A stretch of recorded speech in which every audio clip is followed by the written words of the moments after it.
Hi friends, പാറൂസ് വ്ലോഗിൻ്റെ പുതിയൊരു വീഡിയോയിലോട്ട് എല്ലാവർക്കും വീണ്ടും സ്വാഗതം. ഞാനിന്ന് വന്നിട്ടുള്ളത് വളരെ എളുപ്പത്തിൽ തയ്യാറാക്കാൻ പറ്റിയൊരു മുട്ടക്കറിയുടെ റെസിപ്പിയുമായിട്ടാണ്. ഇത് ഞാൻ ഇന്ന് കുക്കറിലാണ് ചെയ്യുന്നത്. എന്നാൽ നേരെ വീഡിയോയിലോട്ട് പോകാം. ഞാനിപ്പോൾ ഒരു കുക്കർ അടുപ്പിൽ വെച്ച് കൊടുത്തിട്ടുണ്ട്. അതിലോട്ട് എണ്ണ ചൂടായപ്പോൾ കടുകും കറിവേപ്പിലയും ഇട്ട് കൊടുത്തിട്ടുണ്ട്. ഇനി ഒരു 4 മീഡിയം സൈസിലുള്ള സവാള അരിഞ്ഞത് ഇതിലോട്ട് ഇട്ട് കൊടുക്കാം. പിന്നെ അതിനാവശ്യമുള്ള ഉപ്പും കൂടി ഇട്ട് കൊടുത്ത് നന്നായിട്ടൊന്ന് വഴറ്റിയെടുക്കണം. ഒരു നല്ലൊരു കളർ ചേഞ്ച് ആവുന്നവരെ ഒന്ന് വഴറ്റി കൊടുക്കണം. നിങ്ങൾ എൻ്റെ ചാനൽ ആദ്യമായിട്ടാണ് കാണുന്നതെങ്കിൽ പ്ലീസ് ഒന്ന് സബ്സ്ക്രൈബ് ചെയ്യണേ. ലൈക്ക് ചെയ്യുക, ഷെയർ ചെയ്യുക, കമൻറ്റ് ചെയ്യുക. ഇപ്പോൾ സവാളയെല്ലാം ഇപ്പോൾ ഏകദേശം ഒന്ന് വഴണ്ടി വന്നിട്ടുണ്ട്.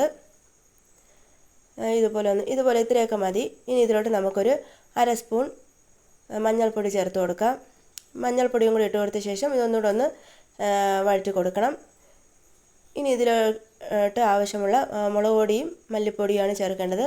ഒരു 2 സ്പൂൺ മുളക് പൊടിയും ഒരു 2.5 സ്പൂൺ മല്ലിപ്പൊടിയും പിന്നെ 1 സ്പൂൺ ചിക്കൻ മസാലയാണ് ചേർക്കുന്നത്. ഇപ്പോൾ ചിക്കൻ മസാല ചേർക്കുന്നില്ലെങ്കിൽ അതിന് പകരം ഗരം മസാല ചേർത്താലും മതി.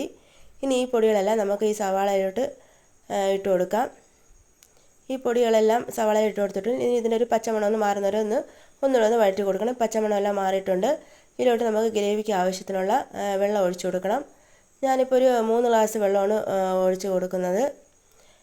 ഇനി ഇതിലോട്ട് ആവശ്യത്തിനുള്ള കുറച്ച് ഉപ്പും കൂടെ ഇട്ട് കൊടുത്തിട്ടുണ്ട്.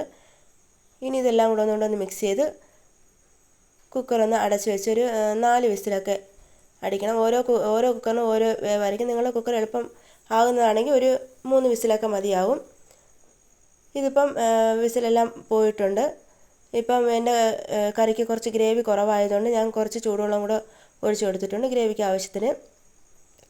പിന്നെ ഒരു നുള്ള് പഞ്ചസാരയാണ് ആഡ് ചെയ്തത്.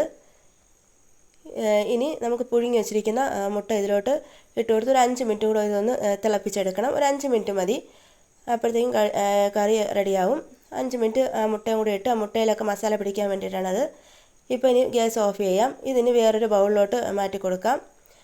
വളരെ ടേസ്റ്റി ആയിട്ടുള്ള ഒരു മുട്ടക്കറിയാണിത്. ചപ്പാത്തിയുടെ കൂടെയും ഇടിയപ്പത്തിൻ്റെ കൂടെയും അപ്പത്തിൻ്റെ കൂടെയൊക്കെ നല്ലൊരു കോമ്പിനേഷനാണ്.